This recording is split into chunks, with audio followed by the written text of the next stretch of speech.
আমার দামি বাড়ি নাই, দামি গাড়ি নাই, দামি বিছানা নাই, ওই দামি বিছানার থেকে টেনে টেনে নামাইয়া নিচে চাটাই বিছাইয়া শোয়া দিবে। আরে তোমাকে আমাকে একদম পুরাতন চাদর দিয়ে ঢেকে রাখবে। সন্তান এসে চিৎকার করে আব্বা আব্বা বলে ডাকবে, ডাকের সাড়া দিতে পারবো না। পর্দার আড়ালের মা, সন্তান এসে মা বলে ডাকবে, ডাকের সাড়া দিতে পারবো না। ওই কলিজার টুকরা সন্তান ওখানে বসে চিল্লায় আর বলে আব্বু জবান খোলো, জবান খোলে না। আব্বু জবাব দেওয়ার মতো শক্তি নাই।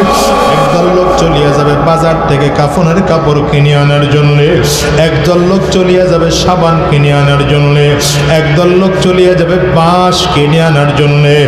বাজার থেকে বাঁশ কাটিয়া আরে কাঁচা বাঁশগুলো দিয়া কবরের মধ্যে সুন্দর করে কবর খনন করিয়া তোমাকে আমাকে বাগানের কিনারা নিয়ে গোসল করায় 3টা কাপড় দিয়া প্যাকেট করবে।